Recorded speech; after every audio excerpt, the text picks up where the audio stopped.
들으면 좋은 교사, 안 들으면 좋은 땅 교사교육. 안녕하세요. 민수기 시간입니다. 저는 유아부를 섬기고 있는 김영하 목사입니다. 우리가 지금 배우고 있는 모세오경은 창세기, 출애굽기, 레위기, 민수기, 신명기 5개의 책을 말합니다.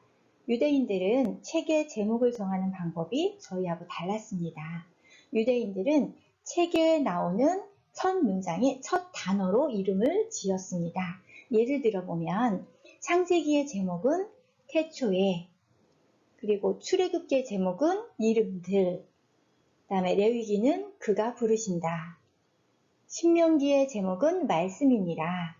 그럼 오늘 우리가 배우게 되어지는 민수기의 제목은 일러 가라사대 또는 광야에서, 이렇게 히브리인들은 책의 제목을 정해서 가지고 있습니다. 우리가 배우고 있는 모세오경의 책인 창세기, 출애굽기, 레위기, 민수기, 신명기, 이렇게 5개의 책을 모세오경이라고 합니다. 히브리인들은 책의 제목을 정할 때 저희하고 좀 다른 독특한 방법으로 책의 제목을 정했습니다. 그들의 첫 문장에 있는 첫 단어를 가지고 이름을 지었습니다. 예를 들어보면 창세기는 태초에, 출애굽기는 이름들, 그리고 레위기는 그가 부르신다. 신명기는 말씀이니라. 민수기는 일러 가라사대 광야에서 라는 제목을 가지고 있습니다. 민수기 책의 제목은 히브리인들은 베미드바르라고 해서 광야에서 라는 의미를 가지고 있고요. 라틴어 표현으로서 보면 리베어 누메리, 이것도 숫자들이라는 뜻입니다. 그리고 헬라어 성경에는 아리드모이라고 해서 이것도 동일하게 숫자들이라는 의미이고요. 영어 표현으로도 넘버스라고 해서 숫자들, 저희들이 지금 가지고 있는 민수기라는 제목과 동일합니다. 저희가 영어 표현의 의미를 가져와서 민수기의 이름을 민족들의 수를 세는 기록이다 라는 의미의 민수기라는 이름을 가지고 있습니다. 민수기의 책의 이름은 민족들의 수를 세다, 광야에서의 이야기, 이 2가지의 의미를 합쳐서 광야에서 민족들의 수를 세는 기록이다 라는 것이 민수기의 배경이 됩니다.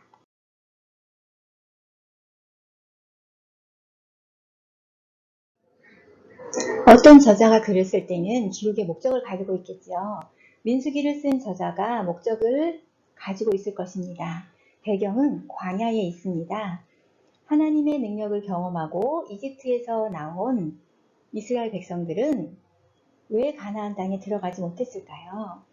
하나님의 기적을 경험했고 하나님의 만나와 메추라기를 경험했고요. 물이 없을 때 물을 주신 하나님의 능력을 경험했지만 이스라엘 백성들은 그 약속의 땅인 가나안 땅에 들어가지 못했고 그 축복을 누리지 못했습니다.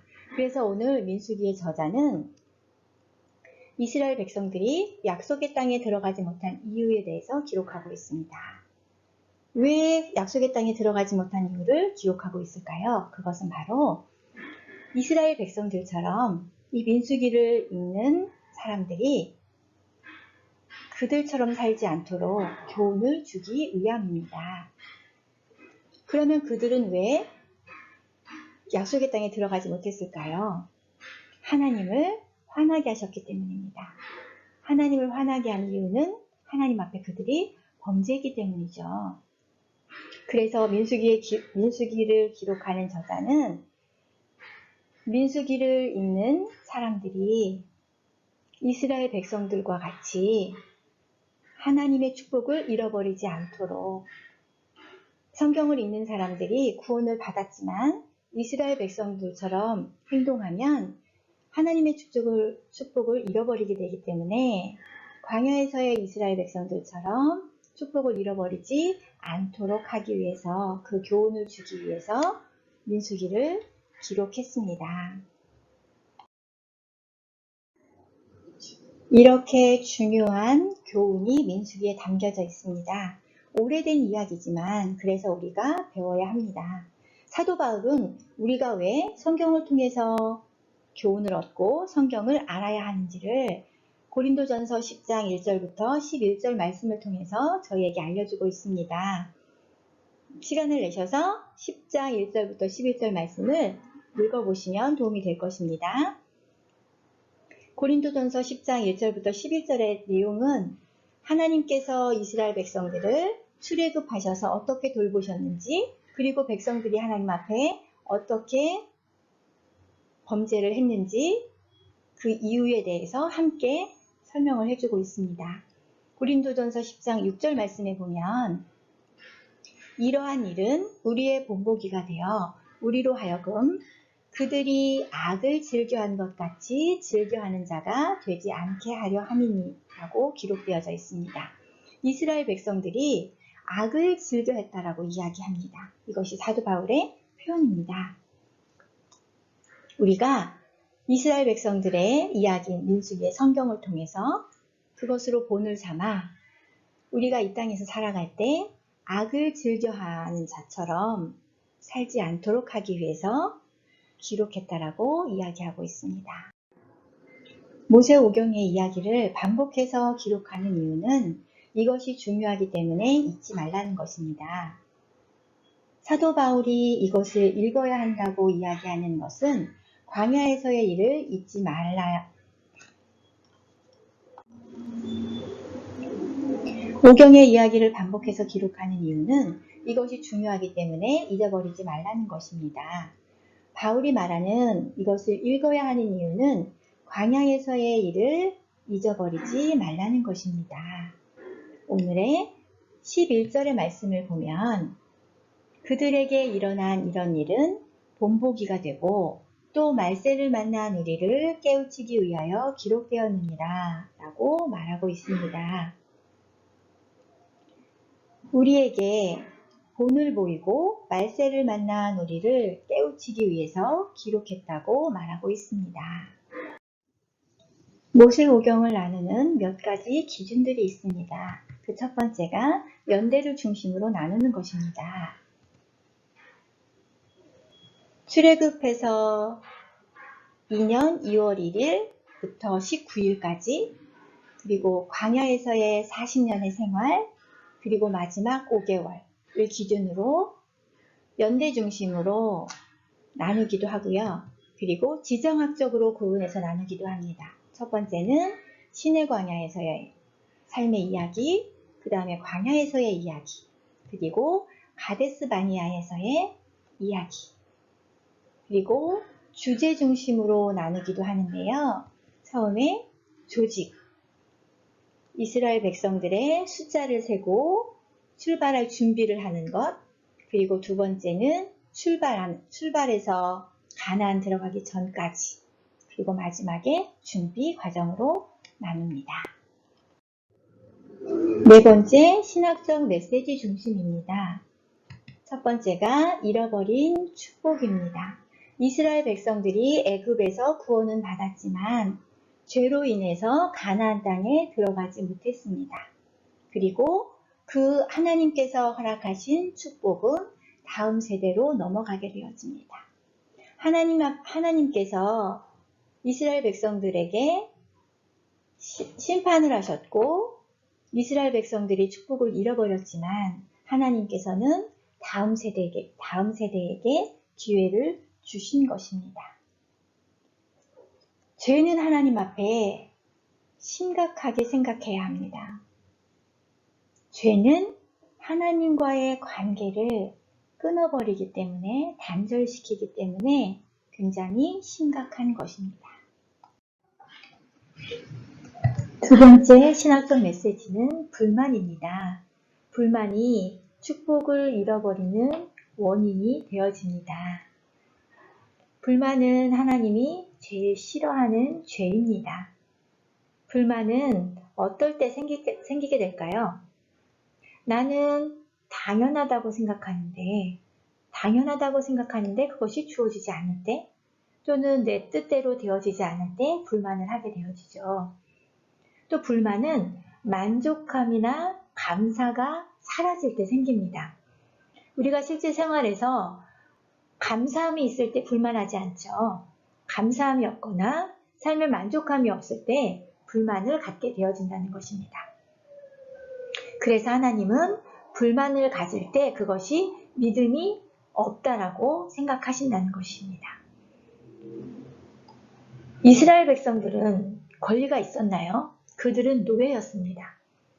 노예인 그들을 하나님이 그곳에서 구원해 내셨고 그들과 함께 해주셨고 만나주셨습니다. 그들을 먹이셨고 그들을 돌봐주셨습니다. 만나를 주셨고 메추라기를 주셨고 물이 없을 때 물을 주셨습니다. 그런데 이스라엘 백성들은 하나님에 대해서 감사하지 못했고 불만을 가지게 되었습니다. 그리고 하나님을 신뢰하지 못하는 것으로 하나님은 생각하셨습니다. 하나님을 신뢰하지 못할 때 그것에 대해서 불만하게 되어지는 거죠. 그러면 우리는 무엇을 선택할 수 있을까요? 나의 주어진 매일매일의 삶 가운데 하나님의 은혜를 기억하고 감사하는 삶을 선택할까요? 아니면 그것에 대해서 불만을 선택하고 축복을 잃어버리게 되어질까요? 그래서 데살로니가전서 5장 16절에서 18절의 말씀은 항상 기뻐하라 범사에 감사하라고 이야기하고 있습니다.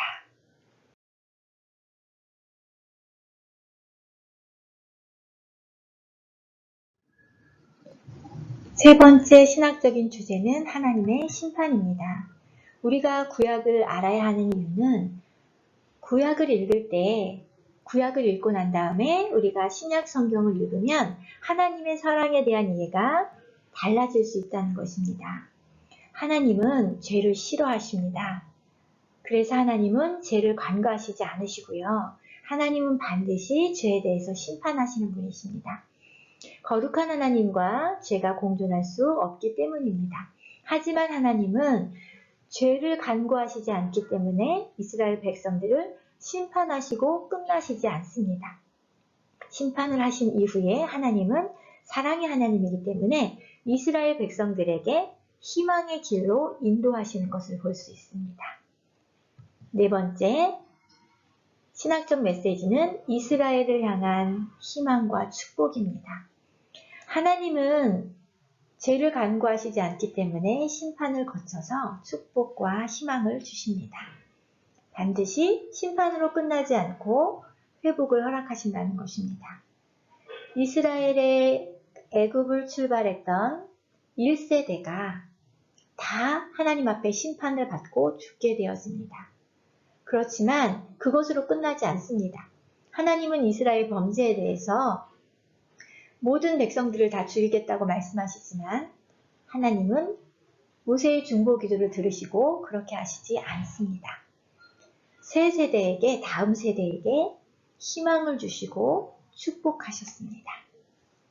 이런 성경 말씀을 통해서 우리 가운데 우리가 범죄했지만 우리가 심판 가운데 놓여져 있지만 하나님께서 우리에게 구원을 주시고 축복으로 인도하시는 하나님의 은혜를 우리가 성경 말씀을 읽을 때 다시 한번 기억할 수 있게 되어지는 것입니다.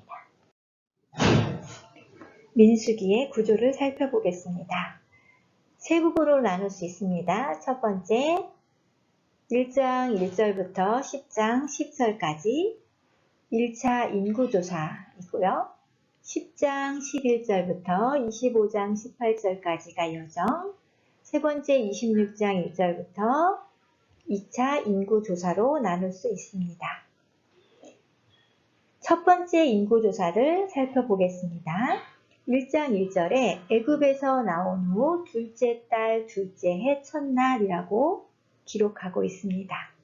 출애굽이 민수기의 모든 기준이 된다는 것입니다. 하나님의 보호하심과 감사, 그리고 하나님의 보호하심에 대한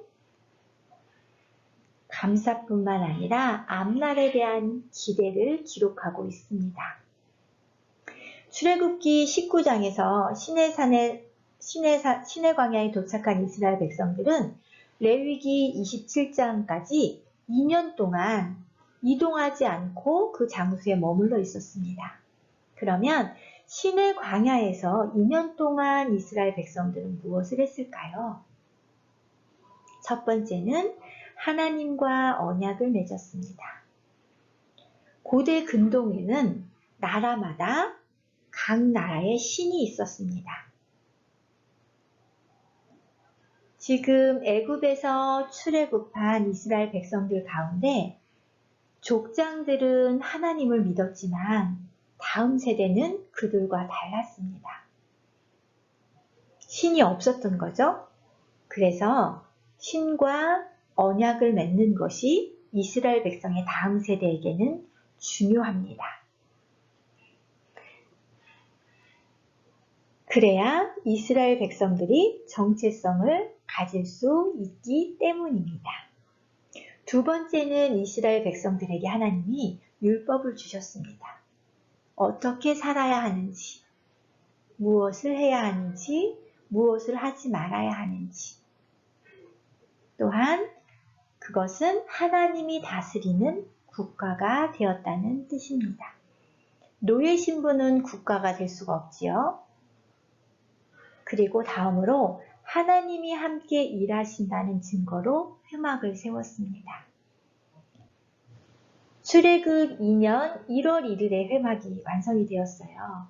그리고 난 다음에 회막과 관련하여서 필요한 제사법들을 하나님께서 알려주셨습니다. 그리고 나서 출발하기 전에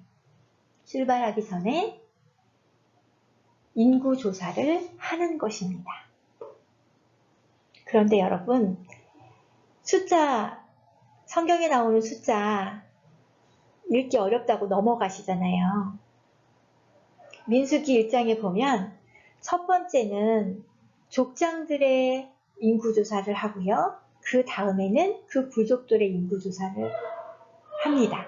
그리고 어떤 부족의 몇 명, 어떤 부족의 몇 명 이렇게 기록을 해도 괜찮을 것 같은데 일일이 숫자를 다 기록을 합니다.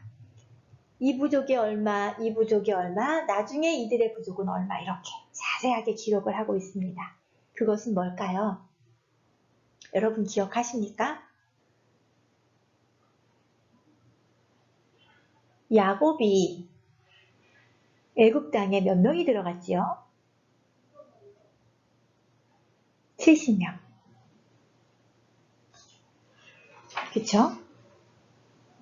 애굽으로 70명이 들어갔는데 지금 출애굽한 이스라엘 백성들이 60만 대군입니다. 아이들과 여자들이 포함되지 않았어요. 그러면 200만 정도가 되어줄 수 있다라고 말합니다. 이 인구조사는 하나님의 약속의 성취를 말합니다. 어떤 약속이요? 아브라함을 통해서 하나님께서 허락하신 약속의 성취를 보여주고 있는 것입니다. 민수기에서 인구조사를 하는 것은 하나님께서 우리에게 어떻게 축복을 내려주셨는지를, 어떻게 약속이 성취되었는지를 기억하라는 것입니다. 반복해서 하나님의 은혜를 기억하라는 것입니다. 그래서 창세기 1장의 목표는 약속의 성취를 이루신 하나님의 은혜를 기억하고 느끼라는 것입니다. 여러분 이제 민수기를 읽으실 때 앞부분에 나오는 숫자 그냥 넘어가시지 않겠죠? 이게 얼마나 큰 은혜인지를 기억하고 계속해서 성경을 읽어간다면 그 가운데 느껴지는 하나님의 마음을 아실 수 있을 것입니다. 계속해서 민수기를 읽으시면서 하나님의 은혜를 경험하시길 바랍니다. 그러면 이스라엘 백성들의 1세대는 실패했다고 이야기했죠. 그럼 2세대는 성공을 했을까요? 그거에 대한 결과는 성경에서 기록하지 않습니다. 그러면 이 성경을 읽고 있는 우리는 어떤 세대인가요? 우리는 어떻게 살아가고 있나요?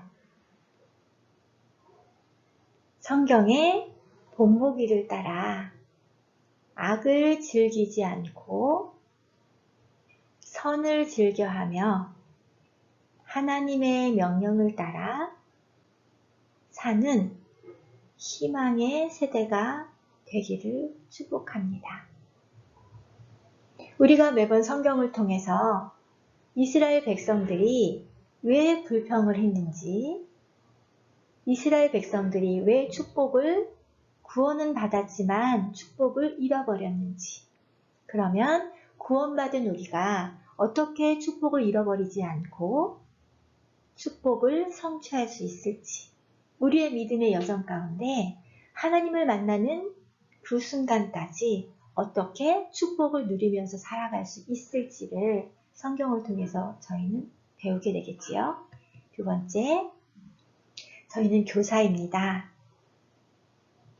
하나님께서 이스라엘 백성들이 1세대가 실패했을 때 다음 세대에게 희망을 주시고 축복하셨던 것처럼 우리는 축복을 누리고 있지요. 우리의 선배들은, 신앙의 선배들은 어떻습니까? 잘 살았던 것 같습니다.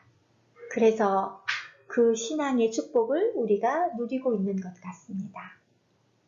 이제 우리의 차례입니다. 우리는 교사로서 다음 세대가 희망의 세대로 세워질 수 있도록 우리의 다음 세대가 이스라엘 백성들처럼 악을 즐기는 세대가 아니라 악을 미워하고 선을 즐기는 그런 세대고 희망의 세대로 세워지는 온전한 통로가 되기는 것을 선택하고 그런 삶을 살기를 축복합니다. 선생님들, 민수기를 통해서 하나님께서 우리에게 희망을 주시고 축복하시기를 원하십니다. 그리고 우리에게 질문하십니다. 무엇을 선택할 것인지. 우리 모두가 선을 즐기며 하나님의 명령을 따라가는 희망의 세대로 세워지고 우리의 다음 세대가 희망의 세대로 축복의 세대로 세워지기를 축복하고 우리 선생님들의 삶 가운데 그 하나님의 축복을 누리시기를 축복합니다. 감사합니다.